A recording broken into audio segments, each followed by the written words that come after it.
that this is a process, and that we're all working toward a certain goal. And it takes a second to get there. So everybody can't be Greg Town. As you guys that don't know Greg, because Greg is up in the Seattle area, as you can see on his thing. But Greg is a good friend, a great agent, by the way, an extremely productive agent. And it's always good when I get Greg to tap in. When I get guys like Greg and Michael to tap in, and I ain't got to do all the doggone talking. So that is a good thing. So, Greg, I will put you on the spot just for a second, if you don't mind. I know I see you in there cooking, but all I want to ask you is, say, since the market has been changing and turning a little bit the last 30 days or so, what are you focused on that's really helping you with your progress? Hey everybody, Greg Town here, Seattle, Washington market. Elgin, thank you so much for putting this together. It is we're somewhere related to each other through RevShare, through Elgin as being the grandpa here. I always love to connect. It's one of the things I love about this organization within EXP is like, hey, we're able to build and expand, not just nationally, but internationally. But hey, I'm very fortunate in the aspect of I've been in this industry for 20 years. So for me, this transitioning market feels more like actually an old school typical market, what we normally worked in, until things went kind of crazy the last, 5-ish or so years. But a lot of times when I'm sitting down, especially with my brand new agents, I've got 2 agents that are two about to become agents. They're just finishing up one's finished up their school, got their test date on, the other one's finishing up their school to go take their test. Yep. Bring them EXP right off the bat. But I sit down, a lot of times I'll talk to them like, hey, if I had to do a deal, if I had to get paid within the next 100 days, literally the doctor just told me, it's like, you got 100 days to live and that's it. For whatever reason, I'd sit there and go, we got to get paid for the next 100 days. Where would I look at? Obviously, sphere of influence, your past clients, whether, especially for somebody who's brand spanking new into this industry, it's like they did something, more likely they did something prior to coming into this industry, but, tapping into those resources. Definitely, being on a really great leads program and understanding that may be a more than 100 days out type of aspect, but it's all in the funnel type of aspect. You've got to have people kind of, you've always got to have people coming into that funnel. They're going to sift and work their way through to where they become leads that are ready to buy and sell. And then the other aspect is the open house strategies. We're back in time, at least in our marketplace, where our listings are actually sitting on the market for more than 5 hours. They're actually going a couple of weekends and stuff, so we can actually truly market these properties, do some door knocking, get to know the neighbors type of aspects, run equity equity spreadsheets and stuff for the neighbors, because everyone wants to know what their values are doing in their neighborhood. So just stuff like that to start kind of building up those leads and those referrals in that aspect. Man, that's great. I know that some of you guys listen to Greg and they're going like, whoa, there were a lot of nuggets in it. And he just turned on I just asked him a question. He just turned on the fire hose, man. You guys got free coaching there for 5 minutes. That's fantastic, man. Yeah, I agree with everything Greg's saying. We're experiencing some of the same things down here, although we are starting to experience, which I'll touch on a little bit of another turn in the market as far as our activity goes. And I'm at least give my opinion on where that's at and where it's going. But thank you, Greg. I appreciate it. I know I kind of just put you on the spot, and I really appreciate it. By the way, by anybody show of hands or whatever, how many people in here beside myself are going to the shareholders meeting? Is anybody going to Florida? Not this time around. Right. That's all right. So what they have been talking about doing, I don't know, Michael may know this better than I do, is actually doing some live streaming from Florida in an EXP workplace. And I don't know if there's a fee for that or not, but I can tell you this, a little trick, is that more than likely what they've also been doing is a couple of days after the shareholders meeting is over, it'll probably be on YouTube. And you'll probably be able to catch a good portion of the stuff on YouTube, as far as like the bigger meetings. They generally won't have the breakout sessions there, but you'll still be able to get some good value on it. So I would tell you guys to do that. How many of you guys on a regular basis are at least checking in the workplace, by the way? Good, good, good, good. I would like to get that up to a point to where all of you guys raise your hands on that. And I know workplace can be overwhelming because you can put on your notifications and it seems like something's going on somewhere every day. So what I would just suggest to you is that pick a couple of groups that you are interested in. One of them I would tell you to do would be the announcement group, where you can stay up on announcements that come out from upper management and from the company. I would definitely do that. And I would definitely, if possible, check in on Friday mornings at 8 o'clock as when there is quote unquote leadership meetings. There's some great nuggets there. You used to only be able to do it in the world, but now that also is live streamed on YouTube. It's also live streamed in Workplace. So you can have access to some of this stuff without physically going into the world for just those things. So if you get an opportunity, I would tell you to start doing and looking at some of those things. And it'll definitely, I think it's worthwhile. It keeps you engaged. Make sure you don't feel alone. It's a really big company. We're almost at 90,000 agents now. So there's a whole bunch of us. So we can plug in. You can get as much synergy, et cetera, that you need, that you'd like, and be good with it. So one of the things, but this is our first one. Michael and I have been talking, and we know that there's a lot of agents that are either newer, maybe you're dual workers, that you have another job beside being an agent, or just as being a parent and have your kids, just have things that sometimes will keep you from participating in some of the stuff. So we want to bring more of these Zooms together as well. We'll try to bring them this time of the evening where maybe a few more people can participate so we can keep you up to speed, help you with getting some of the skills that you like, and get us to where you want to go. I'm not sure who it is, but somebody's got their mic on. So can we mute everybody? Can everybody mute for me, please? If you're not, that would be great. And um, and then we'll kind of go from there. So there's a few things that I put down to just to discuss and to talk about. I want as much participation, questions, things like that from you guys as possible. One thing I would like you guys to also do is if you have different things that you feel would be helpful for you and for the group, reach out to myself or reach out to Michael, put them in the chat, things like that, so that we can have relevant topics that we can discuss. Meaning, are you hearing something in the marketplace a lot? Are you having, like with scripts and dialogues, are you having any difficulties in different things that you're not seeing that you would want some help on? This is a safe place.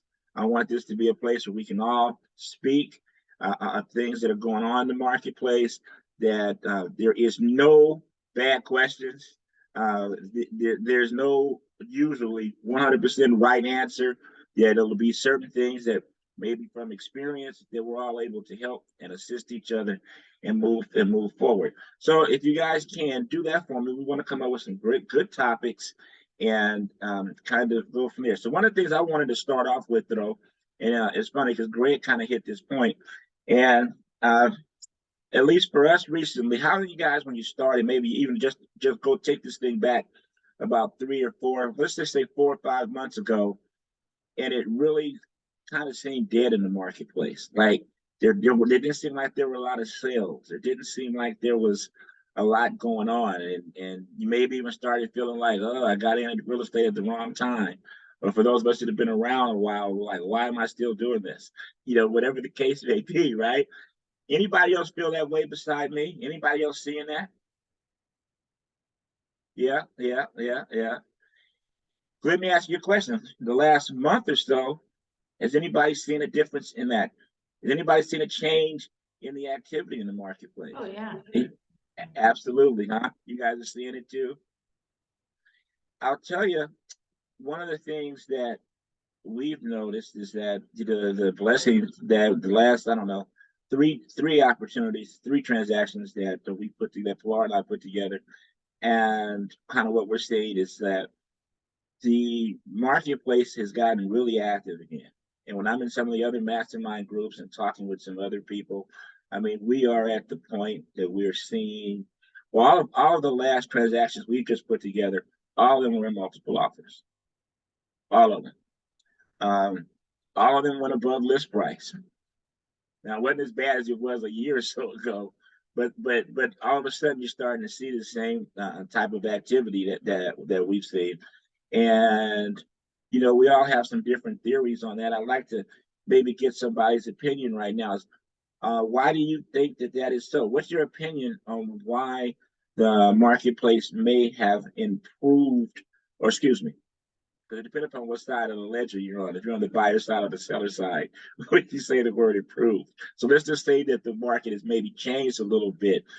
Anybody have any thoughts on why that's happened before I start calling on people? Because I don't mind calling on folks.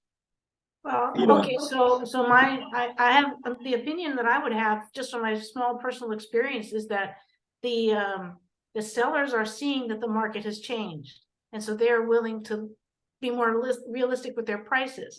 And the buyers are seeing that the interest rates are not like shooting up, they're not shooting down, they're a little unsteady, but I think the real estate agents are finding a way to communicate, look, you want to buy a house, it's always going to go up. I mean, the basics are being communicated, and buyers are saying, okay, I'll just find a way to buy it and I'll refinance it later.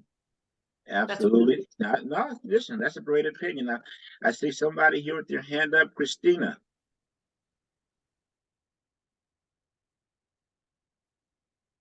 Oh, Christina? I didn't have my hand up. Has it been up? Yeah, that's Yeah, okay. that's okay. Sorry about that. No, no, don't worry.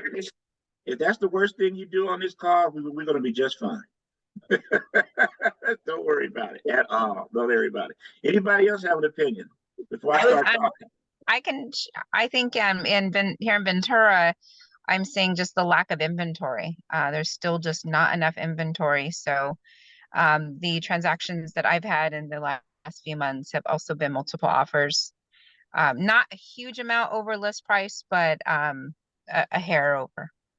Right. I don't disagree with that, Julie. And you had your hand up too, I saw. I would say just the weather. I would say with the change in weather and people are wanting to be out and about more, and there is limited inventory. So I think if people have it priced right, it's moving quickly. If they don't, then they can see it pretty quickly because everything around it's moving and theirs isn't. So I think that, you know, I'm hopeful it's even going to get better as the weather gets better. That's like my plan. Well, you know what? I thank you for that too, Jolene. And I don't actually disagree with that. I think the weather, especially out here in California, I mean, we're not used to a whole lot of rain, et cetera, et cetera. We hadn't had rain and snow and a whole bunch of other stuff. I think that definitely had something to do with it. I'll give you my thoughts too, though. And my thoughts are a combination so far of pretty much everything that you guys have said so far. And one, though, is over the years that I've been doing this, I have found that you will go into a certain type of a marketplace and then you'll have a certain blip for a certain period of time that it just switches.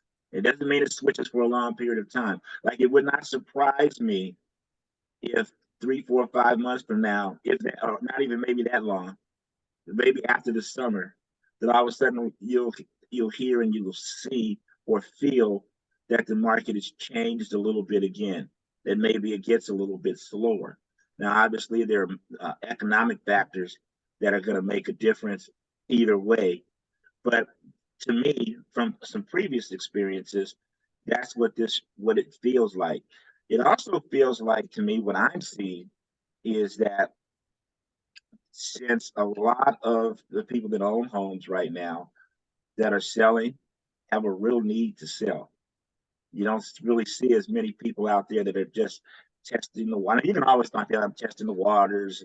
If I can get what I want for it, I'll sell it. But the majority of people right now, which in my opinion is a big reason why there's not a lot of inventory, are looking at things like they may have refinanced sometime recently, and all of a sudden their interest rate is 2, 3, 3.5%. And that person may be saying, well, why am I going to sell my house and then go buy something and I'm going to have a 7% interest rate? So they don't necessarily have a need to sell, so they don't put theirs on the market. And as far as buyers go, what I'm seeing or thinking or feeling is that, our rates were going up, and between what was happening and what you're hearing, it seemed like the rates were going to go up to 9, 10, 11. It looks like they were going to never stop going up. It just seemed, and we had such a dramatic lift in the rates from when they were like 3.5. It looked like they went from 3.5 to like 7 overnight, which is such a payment shock for for the potential buyers. So what I'm saying now, though, is as the rates seem to stabilize a little bit, and then the rate starts to go down a little bit, to me, I'm seeing buyers that are saying, "Whoa, this might be as good as it gets," and before it goes up to whatever rate, I want to get it. We need to get in now. We need to get in now, which has caused that frenzy. And as some of you have already stated, the inventory is just so low, at least out here in areas that we work.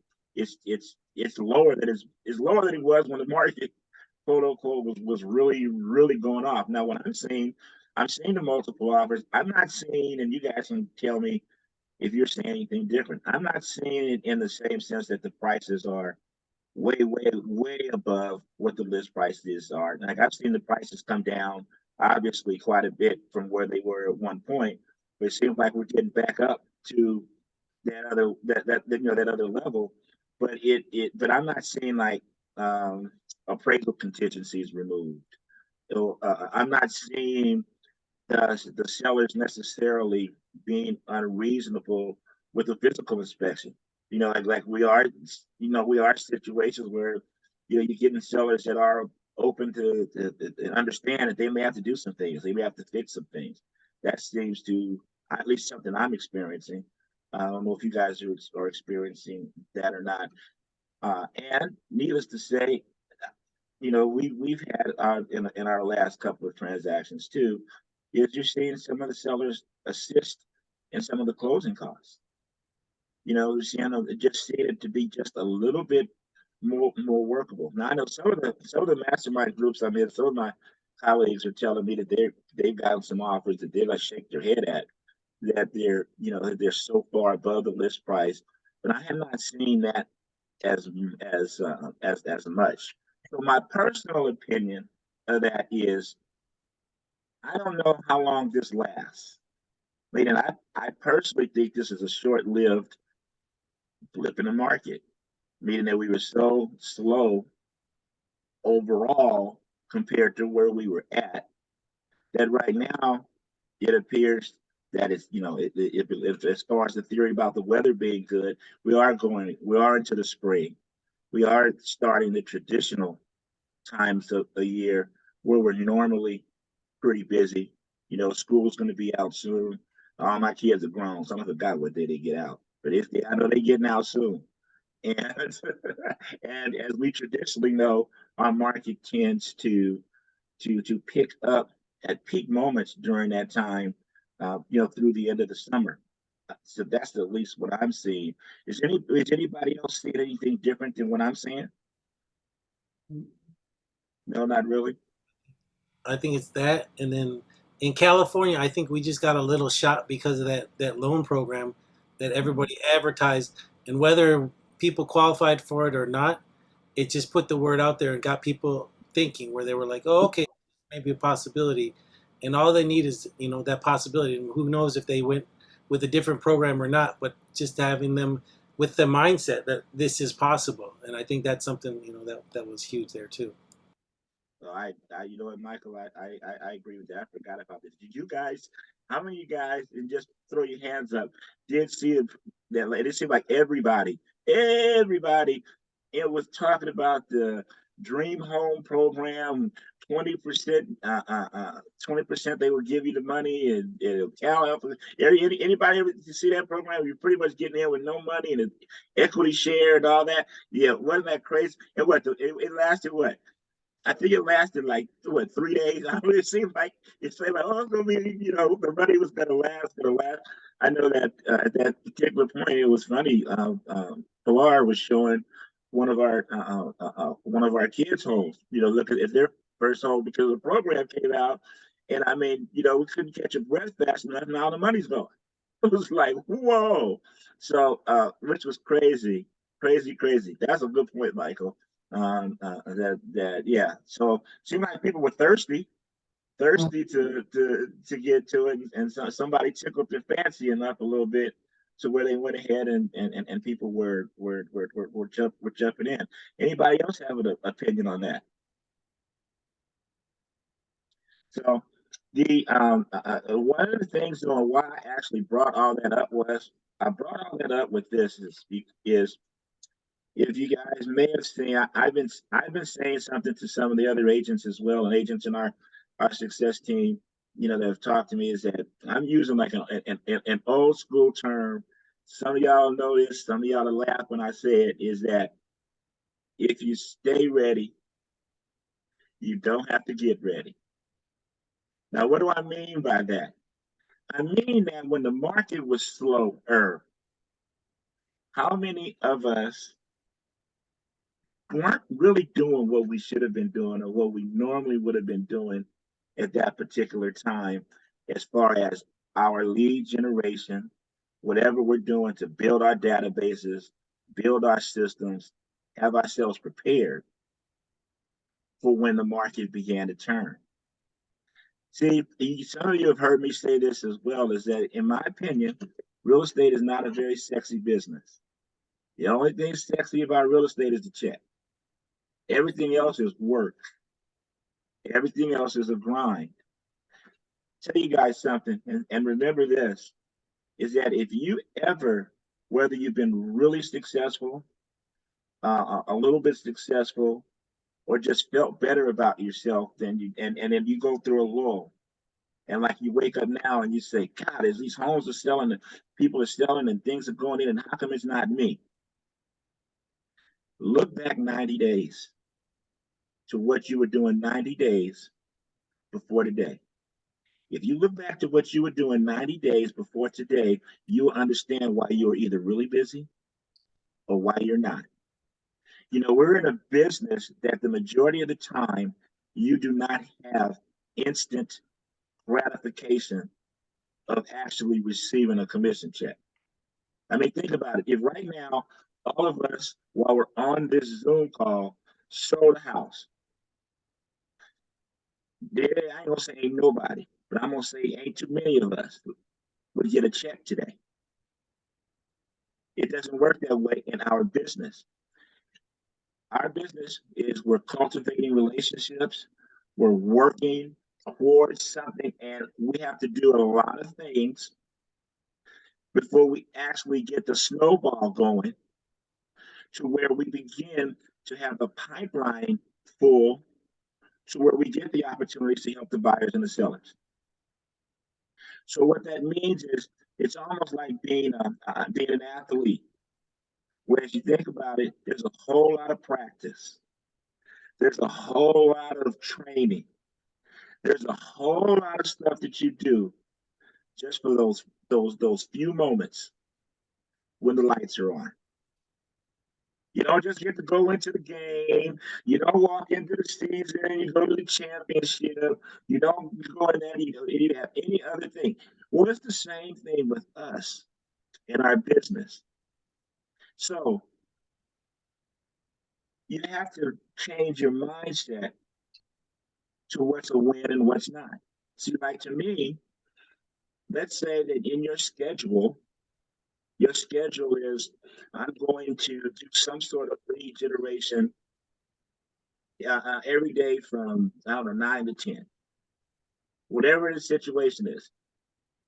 As long as you focus and you put your lead generation time and you do it from 9 to 10, even if it does not equal an appointment or a transaction that day, that's still a win. That's a win because you're doing the activities that it takes to get you to where you are helping the buyer and seller and getting a transaction and being put in a successful position. I believe if you're working on systems, I believe because one of the things is that think about this when you're really busy at something, and if you're really busy at this business, right, it is extremely easy to not do the other stuff because you're so busy, or at least you think you are. But really, we're not. But we think we are. We act like we are. You had that one transaction, man, and you grab hold of it and you hug it, and you're mother hen to it because this egg's got to hatch because I got to get my Visa bill paid and the mortgage is due, and doggone it, this deal can't fall apart. So you holding on to it. You tugging on it. You got to do every piece of paperwork. You got to make every conversation. You have to be the one to do all of that, right? Now, I'm not saying there's anything wrong with that, and I'm not saying I've never done that. I'm not saying every now and then I don't slip into that category. It's the nature of the beast.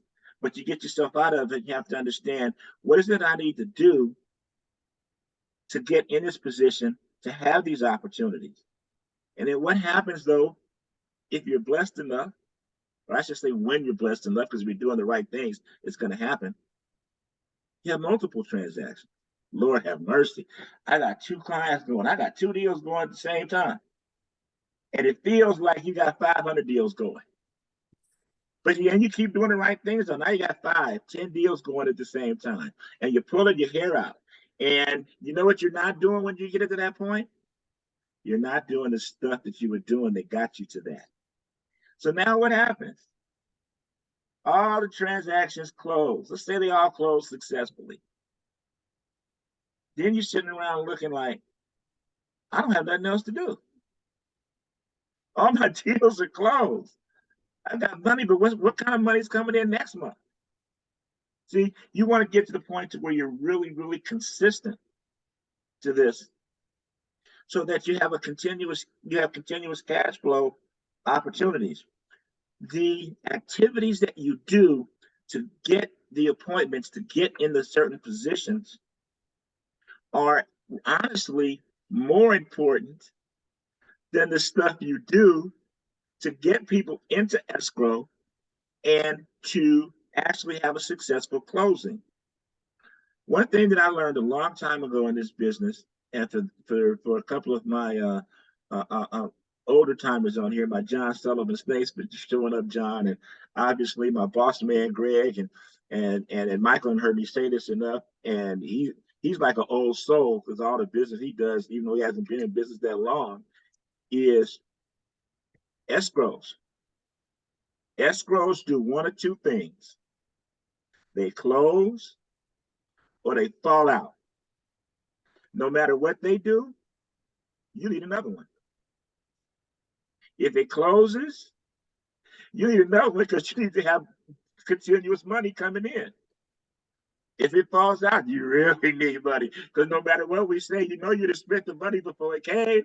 So now you got to make it up, right? So you need escrows all of the time.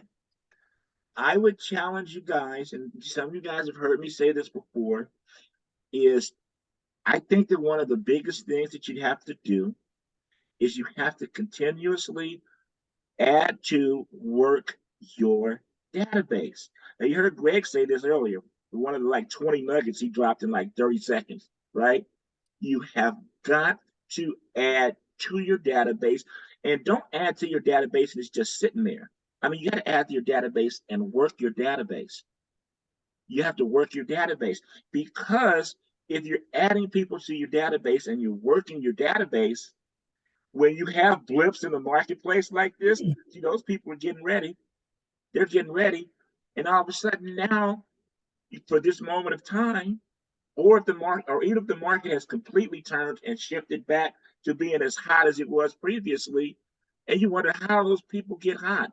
How come they're going to them? How come the market is better for Michael than it is for Elgin? How come it's like, well, what's going on? Well, what's going on is that Michael worked during the time when it didn't feel like things were going as fast as they should, and Elgin wasn't, right? And when you do that, that puts you in those particular positions. I have and I'll ask you guys, and people, you guys can join in. For one of the other groups I'm in, there are a couple of things that we were kind of talking about, a few things that we should be doing or that agents should be doing right now to advance where their businesses is. And one, this seemed to be the number one topic, was just different digital marketing strategies for us to build our databases. One thing, now I remember I'm old school. So I have built my business more in just building sphere of influence, working sphere of influence, doing one-on-ones, et cetera, and really building it almost one person at a time, right? Well, and I still think that's a great way. And I still do that. But I have incorporated this, and I'll tell you that there's a whole new breed of real estate agents who feel that it's so much better to build their database through digital marketing, through the Facebooks, the YouTubes, through that stuff. And I'm doing all that stuff too. But there's some people that are only doing those things. And what I have seen in some of the other groups, this is particularly hot, especially for people that do not feel that they have a large sphere of influence or coming into another area. And this is the first time that you're here and you don't know nobody in the area. And also, if that is your objection, or objection, the digital marketing component of this can be really good because you reach more people at one time. And as you get people to raise their hand, that's the key. The follow-up is the key, no matter who you're working with. But if you get more people, like it was in one of the groups, it was brought to my attention, and I was kind of challenged in the sense that guy said to me, he said, "Well, Elton," he goes, "So if I do all this stuff content-based, I'm doing YouTube, I'm doing Facebook, I'm doing Instagram, or whatever all else, I'm doing all of these social platforms." He said, "There's no way in the world that you can talk to as many people one-on-one every day as I can reach with this social platforms." Truth of the matter is, he's right. Truth of the matter is, he's right. Now, where I think that that strategy can falter or can be beat, is it don't matter if you reach people and if you're reaching all the wrong people and if you're not talking to equality people. But can you build your database? Absolutely. And then when your database, can you put them into your KV course system? Can you put them on a drip campaign? A campaign that's consistently reaching out for you and it's not actually you. And then you come in and all that, and kind of almost the people are like in an incubator until they get to the point where it's time of point of contact, to where they need you and you need to get out and do something with them. Absolutely. Absolutely. As far as another one that we were talking about is the navigating a competitive real estate market. And since it's really competitive, one of the things we all know is that there's low inventory. So old school style, John and Greg, I know both of y'all have done this, is if you have a client and your client is looking for a specific property, they're looking for a specific neighborhood, or they're looking for something specific, and it's not on the market right now, it's not available, it doesn't exist, what do you do? Well, those of us from back in the day, we're gonna go out and find that house. If you tell me that you're looking for a 3-bedroom, 2-bathroom house, it's got to be a minimum of 1,500 square feet. It's in such and such area, and I'm ready to buy today. You get pre-approved. You show me a pre-approval, whatever the case, you're ready to go. There's just no houses there. Why am I going to wait for one of y'all to get a listing? Why don't I go out and get it myself? And there's many ways, again, you can do that. You can do it social media if you prefer. You can go knock on some doors if you prefer. You can make some calls. You can call canceled listings, withdrawn listings, expired listings in that particular neighborhood. You can network with other agents, even from other companies. You can network with agents that you know that work that particular neighborhood, right? If you got clients and there's no inventory, go out and get you some inventory. Remember that. Listers last. I was told that 35 years ago. When you think about it, the commodity that we sell, what we have that we do, our commodity is not buyers and sellers. Our commodity are homes. If you got homes, when I have a listing, everybody in the MLS works for me that day. Why are they trying to sell my listing? When there's no inventory and I'm working with the buyer, I'm working for somebody else trying my best to be the best agent out there and beat all of y'all with my clients, right? But if I got the listing, I go on vacation. I can wait. I can kick it. I can get other listings. Big point of reference that you want to do that. You also want to really build see, these are good times to do this. A really strong network and a network of other agents. See, this is the time to become the masterminds. This is the time to go to MLS meetings or stuff like that. This is the time to build those referral networks. Why?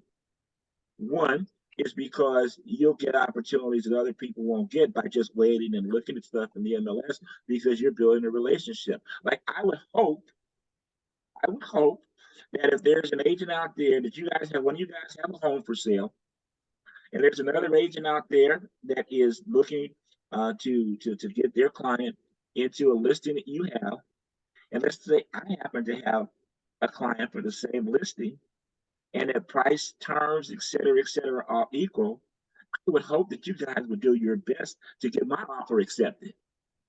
Thinking, oh, I can work with Elgin. It'll work. Well, so you want to build a network like that as well. You want to build a network so that while you're out there with other agents and you're doing these other opportunities, when something comes up, they want to work with you. They want to give you an opportunity. Obviously, you're doing the best thing you can do for your client. I mean, nobody's going to give you the deal for 50% off of what the seller wants. But all things being equal, and the scale gets tipped one way or another, your reputation, a strong network, a lot of referrals, you may get opportunities that other people want. Maybe, I know everybody has coming soons, right? But what happens before it's a coming soon? What if, I happen to have a listing come up? I haven't made it as a coming soon yet. I haven't told anybody, and one of you guys, Jolene, it just happens to hit me up in the network and says, "Hey, Elgin, I'm looking for such and such a house. Do you know of anything? Do you know if anybody have anything?" And then I can say, "You know what, Jolene? Guess what? This house coming up is not on the market yet. It's going to be ready in about 3 weeks. Blah blah blah blah." And then what if Jolene were to say, "Hey, Elgin, do you think that your sellers will let my buyer see it a little bit early before everybody else does?" And then what if I'm able to go to my seller and say, "Hey, listen, I know we're not 100% ready to go on the market right now, but you know what? This is really good agent, Jolene, and I know, and she happens to have a buyer. I know you don't really want a whole lot of people trafficking through your house if you don't have to. Would it be okay if we just showed this one buyer the house? They happen to like it. Hey, guess what? You get to adjust your terms and sell it faster and then move on with whatever. If they don't, no big deal. We'll be on the market in 3 weeks." How often do you think that happens? It happens a lot. Really? Okay. It happens a lot, right? Why does it happen? Because people have built these networks and networking with each other. And those of you that know, and those of you that have not had this experience yet, you will know, is that when you're in escrow and you're trying to close transactions and you're working with these buyers and sellers, you want to make sure that you're working with an agent on the other side that's pulling their weight, and their goal and objection is the same that yours is that there is a successful win-win closing for the buyer and the seller, because we all know that sometimes that gets out of the focus. People aren't necessarily looking and remembering it's a win-win for the buyer or the seller. The agents start thinking like it's a win-win for them. I mean, we often tell our people when they're looking at houses, just understand, when they're asking me questions, I'm not going to make like any of your mortgage payments like ever in life. So this has to be your decision. My goal is to give you information so you can make an educated decision on what it is that you want to do. But it's not about me. It's about you. Because once the transaction closes, I'm not going to be here anymore for that. You know what I'm saying?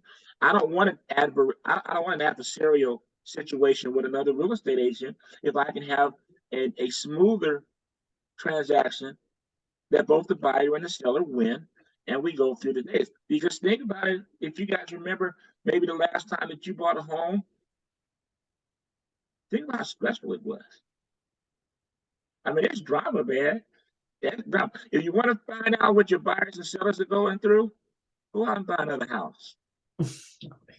Go out and buy another house, man, and you'll see the stress that they're going through. And it'll remind you of that. So anyway, I went on a little farther than that than I managed into. The other thing though is develop some sort of a niche market. Like, you know what, you don't have you don't have to do everything. You know, maybe your thing is luxury. If your thing is luxury, focus on luxury. If your thing is first time buyers, focus on first time buyers. If everything you're going to do is out of your sphere of influence, focus on that. You know what tends to happen is what happens is that we won't necessarily focus on one thing. We go wide. We try to cast out this really big net, right? Well, the truth of the matter is we can have a smaller net and we can catch more fish. And you want to, whatever that niche is for you, it might be probates. Maybe it's distressed sales. I don't know. To me, it doesn't matter. It has to be something you're comfortable with, something you're willing to invest your time in, get as much information as you can learn, and be able to help people and get it out there that this is your niche. Right. And again, I'm reminded that one of those ways, obviously, is through technology. And the last thing, technology is, which comes up a lot in a lot of the different mastermind conversations, is what are you doing to automate certain systems? I mean, like now you're hearing all the stuff about chat GPT. If you haven't heard about it, listen and pay attention to it. And I would tell you to just play around with it. I mean, it's amazing. It's really healthy. I know probably one molecule of a molecule on it, but it's amazing to be able to do some of these things and pump out newsletters, pump out content. It enables me to have topics when I'm doing my YouTube stuff, reaching out to you guys for stuff. There's plenty of time I can just go to Chat GPT and I can say, give me 5 reasons why a seller should sell their home right now. What are the 5 top reasons? And 30 seconds later, and it's like, whoa. Now all of a sudden I got something to post on LinkedIn. Now I got something to post on Twitter. Now I got something to talk about on my YouTube. I could pick out the topic and talk about it on my YouTube. Let's say I asked for 5 things. Well, to be honest with you, you focus on each one of them separately. Now you just got 5 videos. First thing people say, I would do more videos, but I don't know what to say. I would do more posting, but I don't know what to say. What if you let Chat GPT do it for you, and then you just talk about one topic at a time? Get 5 topics. Well, heck, now I've got a month of videos if I only want to do one a month, right? So there are things out there that you can do that I'm seeing that people are talking about in our business a lot to try to progress us forward. Caroline, that's a hand up. Yes, I Thank actually you. have a question. I have a question on that. I have to admit I've tried that chat PT and I'm not tech savvy. I'm becoming tech savvy, but I have noticed that I'm not understanding quite how to navigate it. Is it an app? Is it that I'm typing that in just like Google? For some reason, when I saw it, and then when I put in, like you just said, it gave me nothing. So I don't know if I'm doing something wrong. I'm going to. I'm actually going to bring my partner Michael in. I'm going to let him answer maybe it in a more specific way. But what I have found when I've had that happen, because I've had it happen too, Caroline, is that I have to just adjust the way I ask the question, or I had to just adjust what I would say, and then it pumps it out for me. I've had times where I've put something in there and it almost seems like it doesn't compute or whatever. But the majority of the time, like for instance, instead of saying, give me 5 reasons why a seller should sell or something, I might have to say something like, write me a paragraph of the best reasons why a seller should sell their home today.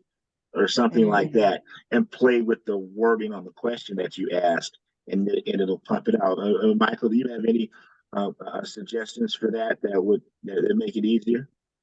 Number one, it's not the app. You're not looking for an app. It's going to be, so if you're going, there's a bunch of different AI things. So Chat GPT is a website or whatever. But what I usually do is I go to Google Chat GPT, and it will be like AI dot whatever. It doesn't say Chat GPT on the thing. I will take the link. I will post it in the success group. So if you guys copy that link, you'll be able to find it and just go and then just bookmark it so you can always go to there and save it there. And then just like Elgin said, when you're asking questions, you can make it as specific or as broad as you want. So give me 5 reasons that buyers should be looking to buy a house right now, right? You could say that, but you could say, give me 5 reasons that buyers should be looking to buy their house right now in the style of a Realtor.com magazine. Or it will tell you in that style, or in a lifestyle magazine, write me a YouTube script on why buyers should be looking to buy houses right now. Anything like that. So you can adjust them and when it prints it out, it'll give you a thing, and then it'll say, is this good enough for you, or do you want to refresh it? It'll let you refresh it and do it again. And everything that you do, once you put it on, you can save it. So all your last searches are there. So you can have them all saved and everything like that. But yeah, it's just going to the right search engine to make sure that you're there. But it's go through it on your computer, on your phone, but through a search engine, so through a browser. And then once you Okay. And thank you, Thank you Eve. for I that. saw Eve just posted it in the chat as well. So if you guys can look at it, that's the one that I used. She just posted, and thank you, Eve, for that. It works. It works for me. It works really well. I would tell you guys if you're not doing it, you want to do newsletters.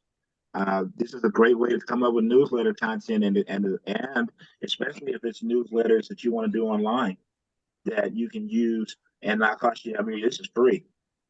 You can come up with you can come up with the content. I mean, heck, you can go into to EXP's marketing center. There's templates there. You can throw the content on the template. You put in your KV core, and all of a sudden you got a newsletter to send out. It ain't cost you nothing. And you got a blog to put up. It ain't cost you nothing. And then you get a little fancy and throw a video on top of it. You throw a video on top of your content, right? We're talking about no money, and we're talking about you will look and become the expert. And if you're pumping that out to people that you put into your database and on your social media platforms, you remember we already said you're not going to get necessarily something and close escrow on it tomorrow. You can get a cash deal tonight. You are not going to get a check tomorrow. You'll get one faster than you will have to do some financing. But you will not get it tomorrow. I also want to, and I'm only going to touch on this really quickly, and you guys are going to get. My VA is doing it now. You're going to get a video from me from if you guys anybody here heard of Sean Kokoska? All right, so Sean Kokoska, he is with EXP now. And he's a business coach, a professional coach. Him and his mom built the Bold program. If you've ever heard of that with Keller Williams. The long story short, he's built a huge organization here at EXP on his revenue share side. He actually is a great coach. He's a really good coach, and he allowed me into one of his masterminds that I've been going to for the last, I don't know, 8 months or so. So he actually has a coaching program, one on agent attraction, one on production. And he's allowed me to partner with him to deliver it to anybody that's on our success team. And they have special pricing and discounts with it. So you guys see it. It is real. I do endorse it in the sense that he's extremely credible. And if it's something that fits into your budget, and we're not talking about thousands of dollars or anything like that. But if you want some accountability, if you want some coaching, some top level coaching that normally does cost a lot of money, I think we're talking like maybe $300 or something like that. It's not real expensive and I mean not for a day.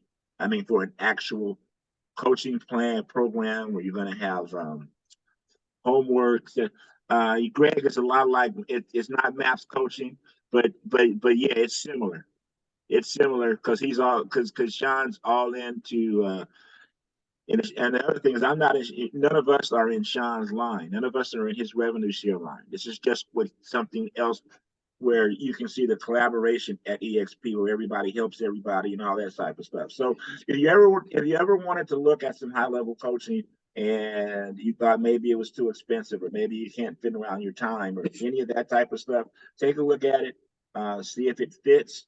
But I would definitely tell you it's a good opportunity to do that. I would also tell you if you are at the point where you should be, that you're looking for some coaching, that I still heavily endorse Ricky Carruth's Zero to Diamond program because it's free. He's also a part of the EXP. You can get the information in Workplace. You can just Google it. But it's Ricky Carruth. I mean, and this guy texts you every day. He's a scripts and dialogue guy though. So I mean, he's a phone guy. He's a real estate as a contact sport type of guy. So if you try to do real estate to avoid contact, he ain't gonna be the one. And what I mean by avoid contact, I mean that you actually are putting together a plan where you're in some type of way you are progressively going out and meeting people. You're at open houses, you're doing your cold calling, you're calling expired, your door knock, whatever it is, but you are progressively and aggressively looking to meet people and bring them into your system. He's excellent at that, and he's free. The reason why I'm bringing these stuff to you is, again, I've been doing this a really long time. Most of the people that you guys will see, I've coached with. I spent a lot of money. I have thousands of dollars invested in the cassettes. I don't even have nothing to play them on anymore. I believe in coaching. I believe in accountability. You wouldn't know it looking at me, but I was a pretty decent athlete once. You have coaching. It's no different in this business. Coming to this type of stuff, showing up for it, getting someone help you, being accountable. You're not on the island by yourself. Are things that will help you get to whatever level of success you want to get to, whatever success means to you. These are good opportunities for it. Anybody else have something to throw in? Anybody have any questions? Can somebody else talk beside me? Tanya, go right ahead. I have a question. So when I did my onboarding, I signed up for a mentor. Should I have done that? I didn't know if it was and they charge for it. So should I have done that or just take one of the avenues that you just mentioned? Yes, you should do that. Because you're actually the two different things. So number one is Tanya, have you had any transactions prior to coming to EXP? Your mute's on. Your mute's on. Yeah, I was in another state, but that was late 90s, early 2000s. So I feel like I'm starting fresh. So that's why I chose a mentor, but I didn't. So yeah, no, you did the right thing. One is, if you haven't had any recent transactions, EXP would require it, even though you've had your license in other states. So they will require, but whether they required or not, to be very honest with you, again, like Michael's a great mentor, for instance. And I'm not saying he's my friend, but Michael would tell you that I actually encourage people, if he has openings, when I have newer people come on, that they use him. We've got some other really good mentors that are in our success team as well. That's more of the key, because your mentor is more of a person that's going to help you after you get a transaction. They're going to help you with paperwork. They're going to help you. Now, Michael does more than that, but a coach is someone that's going to specifically work with you to help you become productive. They're going to talk to you about doing income-producing activities, have a plan to get you there. Greg, did you have something you wanted to throw in on that? Absolutely. Thank you for letting me jump in on this. I'm right there with you, Elgin. I have invested hundreds of thousands of dollars into coaching. over the course of years. And the one thing that I kind of recommend, especially just out of curiosity, show of hands, how many brokers we have in here tonight, fairly new to the industry, less than 2 years? Okay, a couple. Okay, perfect. You know, I love the aspect of what's called group coaching, and this kind of falls into that group coaching category. The really cool thing within EXP is we have access to a lot of group coaching. It's called EXP University in the world. Sunday night, I always kind of log in. I kind of take a look at what classes are coming up, and I jump in those classes too myself, because you've always got to stay in that educational mindset. And then, you know, what you'll learn from doing this group coaches, you're going to grab nuggets. You can say, okay, I'm going to take that and I'm going to put that into my business. Oh, you know, Elgin said this. There's multiple times I've reached out to Elgin offline, like, hey, you said something 2 weeks ago. I'm trying to put it in. It's not tweaking just right. Can you help me out? And we powwow on that type of stuff. And then what you're going to find out is like, hey, there's this system, there's this chunk missing. That's where I start looking for coaches. That's where I start looking for somebody to kind of help me build, you know, develop that particular system or that particular aspect. I start looking for the best in the industry for that, you know, to kind of, you know, to go learn from them and go look, basically copy, mimic their systems. And so, you know, truly love the coaching aspect and truly love the collaboration we have within our EXP world here. Absolutely. Thanks, Greg. Thanks for jumping into that. But yeah, you guys should all. I mean, Greg he's telling you the truth. I mean, I mean, how many of you guys heard of Mike Ferry? Anybody ever heard of Mike Ferry? So I actually, I'm spitting out my real estate age now, but I actually years and years and years and years ago, I coached with Mike directly. Not That's one cool. of the other people on his team or whatever. He was my coach for almost a year. And during the time that I coached myself, I've been in this 35 years. I would say I've been in business, let's say somewhere between 5 and 7 years when I coached with Mike. So now I want you to go back and think what the economy was like or what the dollar was worth back then. But I spent $1,000 a month to spend 15 minutes on the phone, one-on-one, with somebody that basically yelled at me for 15 minutes to tell me to call people. But hey, let me tell you what I did though. It was $1,000 a month. I called folks. Because I'm thinking like I'm paying this son of $1,000 a month for 15 minutes a week. And you guys go, I coached with Brian Buffini. You know, you guys, I loved his concept. I've done multiple coaches. Greg was mentioning MAPS coaching. I did MAPS coaching. I did that. I've learned different styles. But you know what? You know what? One of the biggest things coaching does for you guys, and not to get on just that, because there's some bad coaches, in my opinion. There's some bad coaches. You get them, there's bad real estate people. There's some bad coaches, man. They don't know what they're doing. They ain't never done nothing before, whatever the case. But let me tell you what coaching does for you. What coaching does for you is, number one, it gives you confidence. It gives you confidence when you're out there in the marketplace and you're talking to people. You know what else coaching does? Coaching will get you to the point to where, as you're having a conversation with people about real estate, you know what to say. What do you say when someone tells you, I want you to cut your commission? Besides getting mad and cuss at them and go, okay, right? What do you say to that seller that wants to price their house 10% above what it's worth, and you know it's not going to sell?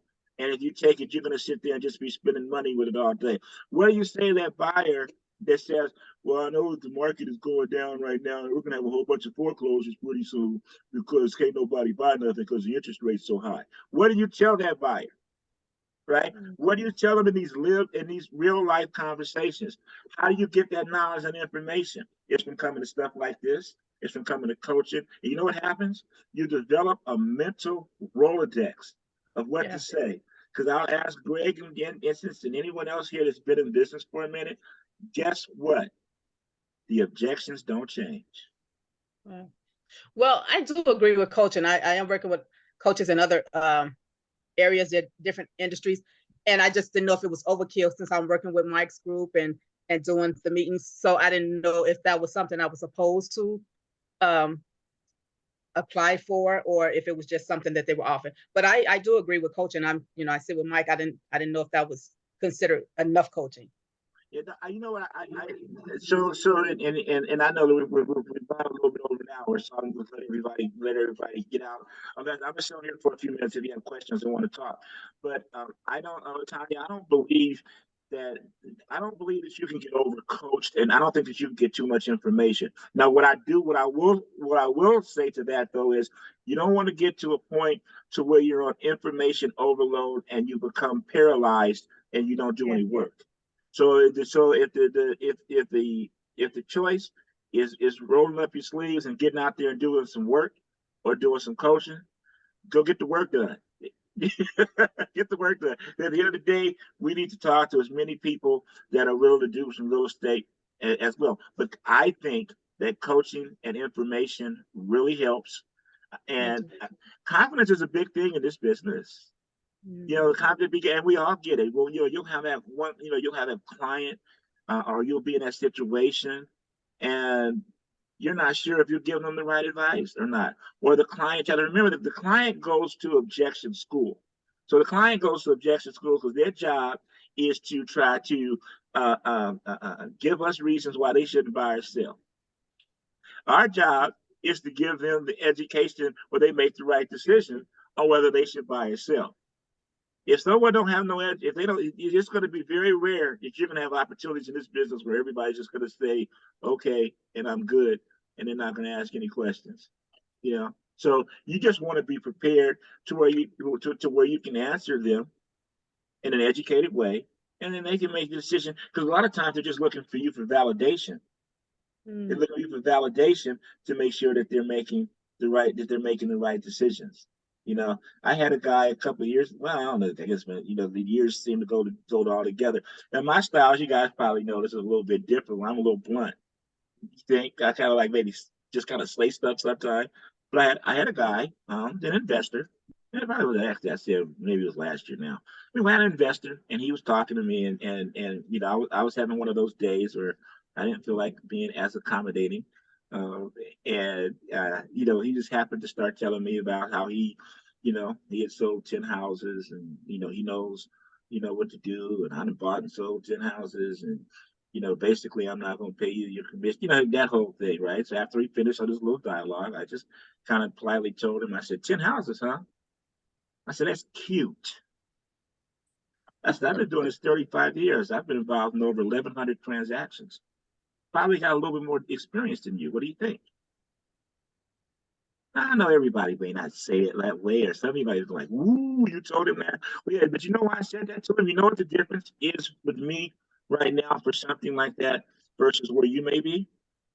Is that because I continuously lead generate and continuously prospect, whether he chose to do business with me or not, didn't matter. Because somebody's going to choose to do business with me because he wasn't the only person I needed to talk to.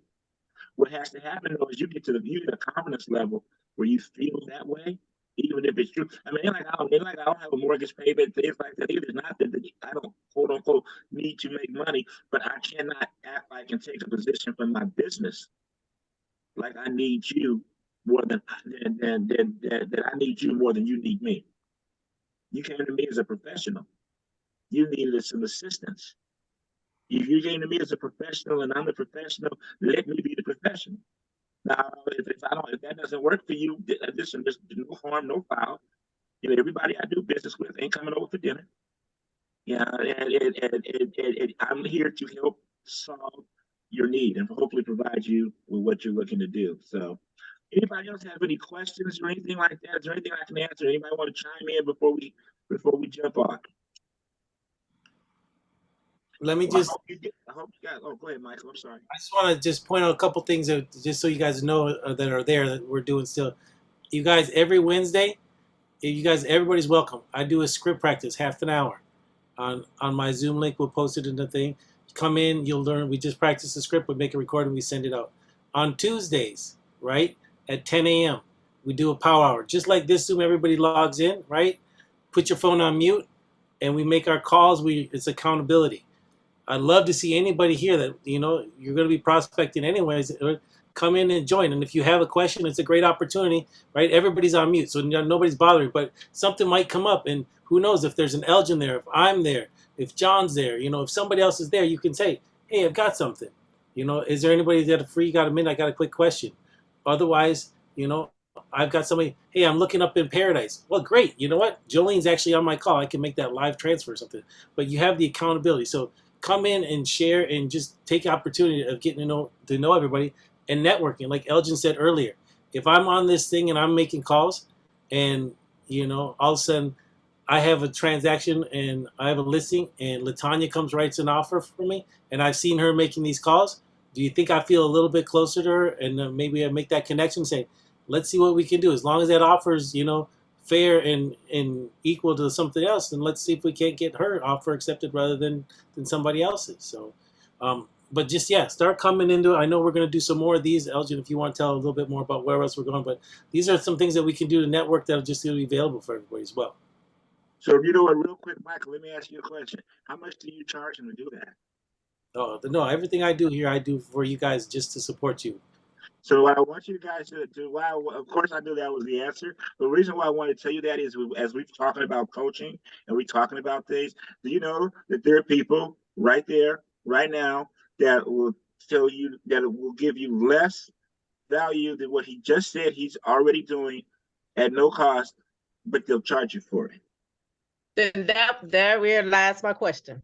That's why I thought it was overkill, because I'm working with Michael and I felt like if this was sufficient, I didn't know what else I was going to get from the person that's going to charge from EXP. I didn't know it was just part of the paperwork, so I thought they would automatically link me to Michael because I had Michael's group. So I didn't know how that worked. That was my question, basically. No. Actually, I think Michael is one of the better mentors. So it just you can unfortunately find and get into a situation that it might not be. I don't want to say bad, but it just might not be as advantageous for you. He's one of the best. So he's actually giving you more coaching than mentoring, right? So that's fine. But there will probably still become a point to where you may be looking to expand on certain things, and coaching could help you. I think that what Michael is doing, if you plug into what Michael's doing, if right before Greg got off, as he was mentioning, going into EXP University and some of those things, you can get all the same things from effective from coaching if you do those things. But I know for everyone, it's not. Everyone doesn't learn that way. Some people learn better with a coach or group coaching type of a situation. And all I'm just saying that there's some options out there of some people that are good, so that you're going to get value for your investment. That's all. Because there's nothing worse, because I've been there. There's nothing worse than spending money on, and I just call it bad coaching. And sometimes it's not so much that the coaching is bad. It's that it's just something I didn't want to hear. It's something I didn't want to do. So I you fight it the whole time. Well, that ain't no fun. You know what I'm saying? That ain't no fun. If you don't want a cold call, why sign up with a coach that's going to tell you to cold call all the time? It's going to yell at you like Mike did. I did, but I was broke.